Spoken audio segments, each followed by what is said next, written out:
So let's get started on just the general stuff and space that you'll need to get started. So for essential equipment, the first thing is you'll need broadband internet connection, and that can be a Wi-Fi connection, certainly not any shared or public Wi-Fi.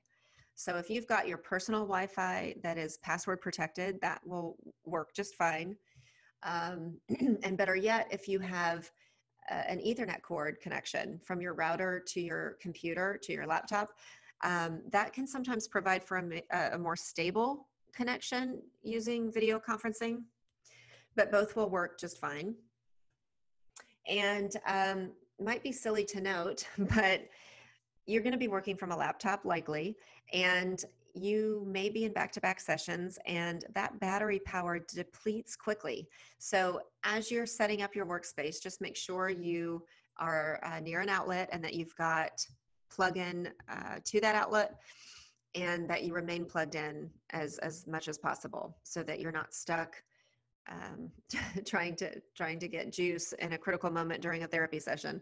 And if you can, it's not required, but it is recommended if you do have a surge protected battery backup that you can plug your laptop into, that will help in case you get a glitch in your electricity. Maybe there's a storm, you're in the middle of a session. If you get any sort of glitch in power, it will drop your internet connection, and then you'd have to connect with the parent and restart your entire meeting. So if you've got this option available, it is good to use for that purpose. And then obviously you're going to need audio and video capability. So most laptops today come with an integrated video, integrated webcam. But if for some reason you don't have that, there are external webcams available out there on the market that you could use. And then for audio, we recommend a headset, and that can be in the form of earbuds with a microphone capability, or an actual headset with a boom mic, which sometimes provides for better sound quality and clarity, but either one will work. And then as a third option, you can always just use the computer's speaker and microphone. We just ask, if you use this option, make sure you are in a private room where there is nobody else in the room, so that you can ensure that student's confidentiality during the session. So for those audio and video controls, you want to check your settings on your computer. This is more important, I think, if you've got several devices as options. You just want to make sure you've got the right output and input selected, and you can even test your devices here as well. And then another layer to that would be checking your audio and video permissions on your computer. So if you plan to use any additional applications, I guess, within your therapy session, sometimes they require specific permissions to access your camera and microphone. So this is basically where you would go and check those permissions. So let's talk about the actual workspace. I think what is going to be most different for you is the change from running around from classroom to classroom, maybe visiting several school sites in a day, to a suddenly very sedentary sitting position. And it can take a toll on your body. So I just want to take a quick moment and address it, because if you don't take proper precautions here, your body could take a toll.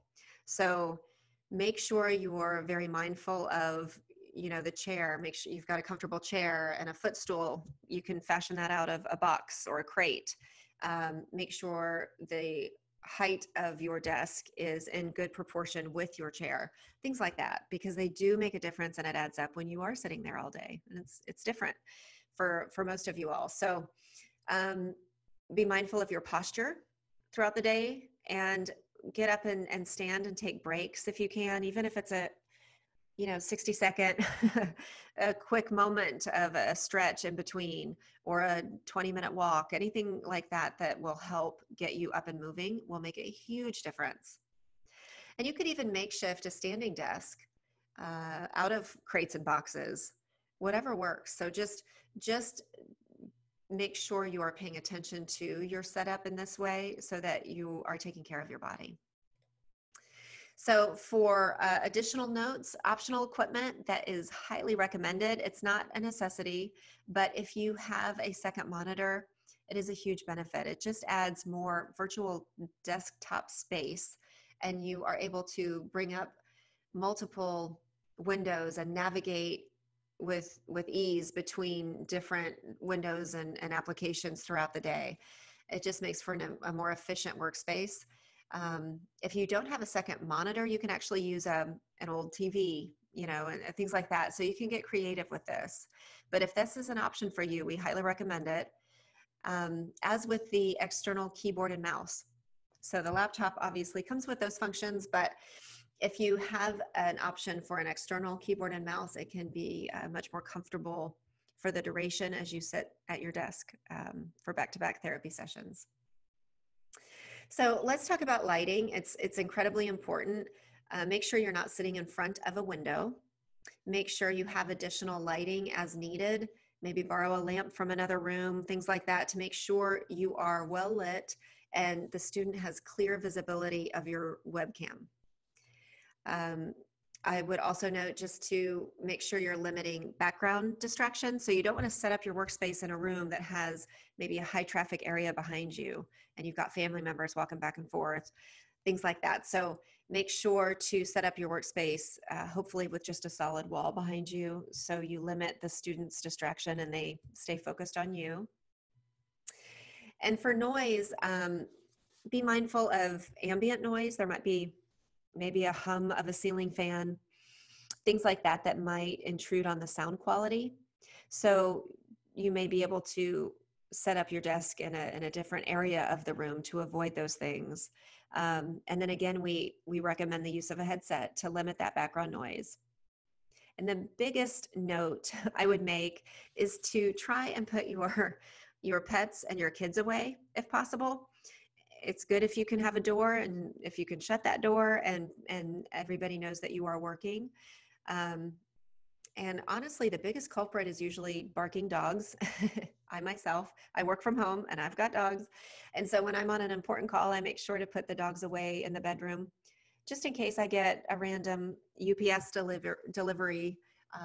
They usually sound the alarms and I won't be distracted by the barking. So that's hugely important to keep you focused and keep your student focused.